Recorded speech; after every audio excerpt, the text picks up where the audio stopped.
अस्सलाम वालेकुम। Investigations and data journalism से मैं हूं शहबाज अकमल जंदरान और आप देख रहे हैं शहबाज अकमल जंदरान यूट्यूब चैनल। इस पाकिस्तान में जो गैर मुस्लिम हैं और गैर मुस्लिम जो फॉरनर्स हैं वो कानूनी तौर पर शराब पी सकते हैं।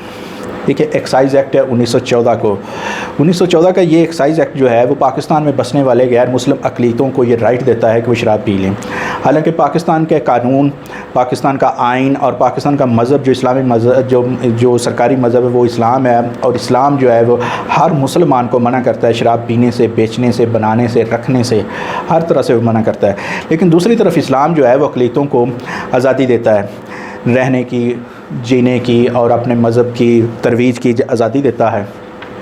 इसी सेंस में ये जो एक्साइज़ एक्ट है 1914 उसके तहत मुल्क में बसने वाले तमाम अक़लीतों को परमट के बिहाफ पे शराब दी जाती है, वो पी सकते हैं।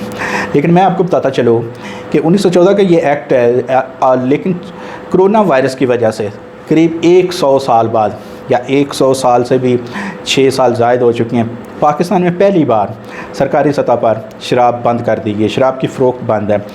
ये शराब की फ़रोख्त 23 मार्च 2020 से बंद है और अभी तक ये बंद चली आ रही है।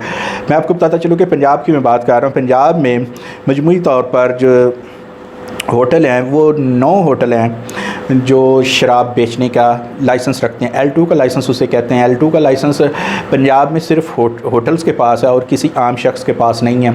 जो बड़े होटल्स हैं इनमें लाहौर में PC है, अवारी है, हॉलीडे इन है और एम्बेसडर है। फ्लैटीज़ होटल के पास ये लाइसेंस मौजूद है, लेकिन फ्लैटीज़ होटल अपना लाइसेंस समझें फ्रीज़ कर रखा है, वो इस पर शराब नहीं बेचते। इस तरह रावलपिंडी में PC है, फ्लैशमैन है और PC बूरबन है। इस तरह मुल्तान में रमादा होटल है और फैसलाबाद में सरीना होटल है। ये होटल जो है 9 होटल्स बनते हैं। ये पंजाब पूरे में शराब जो है वो बेच सकते हैं, लेकिन किन को बेच सकते हैं? सिर्फ परमिट होल्डर्स को। परमिट होल्डर्स कौन है? सिर्फ गैर मुस्लिम्स। गैर मुस्लिम जो है उनमें कौन है? ईसाई हैं, हिंदू हैं, सिख हैं, जो भी है गैर मुस्लिम, वो परमिट पहले बनवाएगा एक्साइज एंड टैक्सेशन डिपार्टमेंट से और उस परमिट की बुनियाद पर हर महीने 6 बॉटल्स वो शराब की ख़रीद सकता है, ज़्यादा नहीं ख़रीद सकता।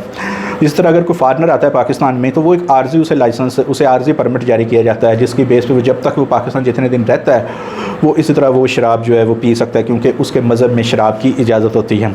लेकिन मुसलमान को शराब फ़रोख्त नहीं की जा सकती। लेकिन 100 साल से ज़ायद अरसे में ये पहली बार हुआ है कि सरकारी सतह पर शराब की फ़रोख्त बंद कर दी गई है। लेकिन अब ऐसे में जिन लोगों ने अपनी मजहबी रसूमात अदा करनी है या जो लोग एडिक्ट हैं, जिनका गुजारा नहीं है, वो शराब पी रहे हैं। वो कहाँ से शराब पी रहे हैं? वो पी रहे हैं 2 नंबर शराब, जिसे देसी शराब कहते हैं, कुप्पी कहते हैं, और इस तरह की दूसरी या इम्पोर्टेड जो हिसाब हैसियत हैं वो इम्पोर्टेड शराब पी रहे हैं, और ये सारी स्मगल्ड होती है। पाकिस्तान में इस वक्त बाकायदा तरीके से कोई शराब जो है वो इम्पोर्ट नहीं हो रही।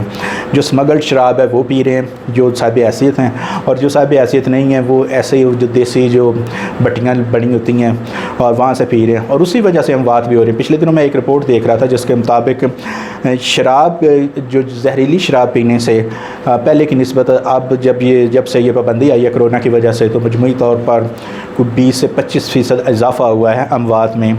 ऐसे लोग जो देसी शराब या जहरीली शराब पी रहे हैं उनकी अमवात में इजाफा हो रहा है। लेकिन इसका एक दूसरा पहलू भी है कि शराब की जो फ़रोख्त है इसके हवाले से पंजाब हुकूमत को हर साल करीब 1.5 अरब से ज़ायद रेवेन्यू हासिल होता है। जो लोग शराब ख़रीदते हैं वो हुकूमत को रेवेन्यू पे करते हैं, एक्साइज़ ड्यूटी उस पे होती है और ये वेंड फ़ी उस पे होती है। ये सारी जो ड्यूटीज़ होती हैं ये हुकूमत को मिलती हैं, और इसका हर साल बाकायदा एक्साइज़ एंड टैक्सेशन डिपार्टमेंट को एक टारगेट दिया जाता है, और ये 1.5 अरब से ज़ायद टारगेट है। लेकिन ये टारगेट जो है ये ना तो 2019 और 20 में पूरा हुआ, और अब ये पाबंदी अगर इसी तरह रहती तो 20-21 में भी ये टारगेट पूरा नहीं हो पाएगा। इसकी ये रेवेन्यू वाले से भी इसका ये बड़ी वजह है। लेकिन सबसे अहम वजह ये वही है कि जो लोग जो अपने मजहबी रसूमात की अदायगी के लिए शराब पीते हैं उनको हुकूमत कैसे मजबूर कर सकती है कि वो जाएँ और जाली शराब या जहरीली शराब पिएँ, जबकि हुकूमत उन्हें खुद फैसिलिटेट करती रही है, पिछले 100 साल से फैसिलिटेट कर रहे हैं। तो ये पहला मौका है कि पाकिस्तान में सरकारी सतह पर रेवेन्यू को एक तरफ रखते हुए, रेवेन्यू को नज़रअंदाज करते हुए पाकिस्तान में पहली बार, और जो अक़लियतों के हकूक़ हैं उनको भी एक साइड पे रखते हुए पहली बार सरकारी सतह पर शराब की फ़रोख्त बंद कर दी गई है। इल्लीगल शराब की फ़रोख्त अलबत्ता जारी है। तो ये थी मेरी आज की स्टोरी। उम्मीद है आपको पसंद आई होगी। इस तरह की मज़ीद स्टोरीज़ के लिए आप मेरे चैनल को लाइक और सब्सक्राइब कर सकते हैं और बेल आइकन का बटन दबा दें ताकि आपको मेरी हर आने वाली नई वीडियो बार वक्त मिलती रहे। इजाज़त दीजिए। अल्लाह हाफ़िज़।